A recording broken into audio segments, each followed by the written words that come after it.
Assalamualaikum warahmatullahi wabarakatuh. Saya akan menjelaskan materi mengenai manusia dan lingkungan.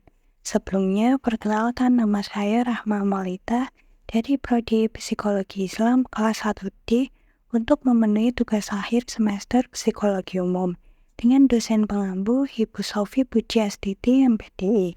Berbagi untuk berdaya. Apa sih manusia dan lingkungan itu?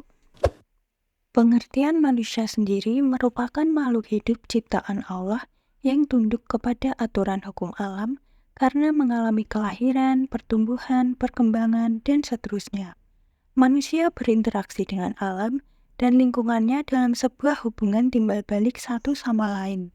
Sedangkan lingkungan merupakan suatu media di mana makhluk hidup tinggal, mencari penghidupannya, dan memiliki karakter serta fungsi yang khas. Hubungan timbal balik antara satu sama lain dengan keberadaan makhluk hidup yang menempatinya. Sedangkan makhluk hidup diartikan sebagai kesatuan ruang dengan semua benda, daya, keadaan, dan makhluk hidup, termasuk di dalamnya manusia dan perilakunya. Antara lingkungan dan manusia memiliki hakikat dan makna. Pertama, lingkungan merupakan tempat tinggal bagi manusia, yang mana lingkungan itu memberi sumber-sumber penghidupan bagi manusia yang mempengaruhi sifat, karakter, dan perilaku manusia. Juga lingkungan memberikan tantangan bagi kemajuan peradaban manusia. Dan yang terakhir, lingkungan yang sangat bergantung dengan manusia, maka manusia berperan dalam pengelolaan lingkungan tersebut. Berikut adalah bentuk permasalahan lingkungan yang timbul sebagai dampak dari interaksi manusia dengan lingkungan. Yang pertama, masalah lingkungan karena perkembangan ilmu pengetahuan yang semakin cepat berkembang. Yang kedua, ada masalah lingkungan karena kemajuan teknologi yang sangat cepat.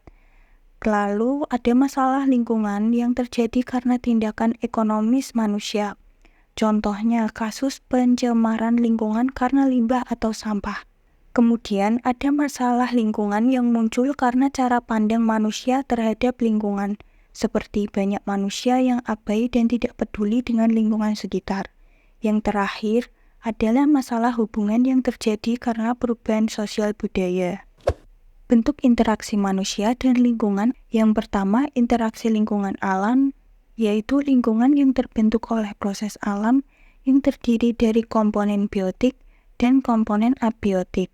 Komponen biotik adalah seluruh makhluk hidup, seperti manusia, hewan, tumbuhan, dan bakteri. Sedangkan abiotik adalah unsur yang tidak hidup seperti udara, batu, cahaya, air, dan tanah. Cara interaksi manusia dengan alam adalah seperti petani menyesuaikan waktu tanam dengan hujan, dan nelayan menyesuaikan waktu mencari ikan saat air tenang. Yang kedua, ada interaksi lingkungan ekonomi. Lingkungan ekonomi adalah lingkungan yang berkaitan dengan kegiatan ekonomi dalam rangka memenuhi kebutuhan hidup. Contoh interaksi manusia dengan lingkungan ekonomi adalah interaksi antara penjual dan pembeli di pasar dan proses pembuatan makanan di pabrik. Yang ketiga, ada interaksi manusia dengan lingkungan budaya. Lingkungan budaya adalah lingkungan yang berkaitan dengan keyakinan, kebiasaan, dan perilaku umum.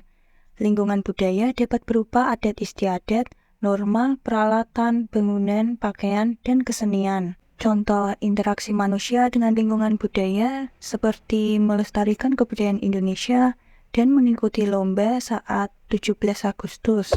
Dan yang terakhir ada interaksi manusia dengan lingkungan sosial. Lingkungan sosial adalah lingkungan yang terbentuk dari interaksi antar individu, individu dengan kelompok, atau kelompok dengan kelompok. Contoh dalam interaksi individu dengan individu seperti saat kita bermain dengan adik atau kakak. Lalu interaksi individu dengan kelompok seperti halnya ketika dosen menjelaskan materi kepada mahasiswa. Dan interaksi kelompok dengan kelompok itu seperti interaksi antar tim dalam pertandingan sepak bola. Baik, cukup sekian materi yang dapat saya sampaikan. Wassalamualaikum warahmatullahi wabarakatuh. Bye-bye. Thanks for watching.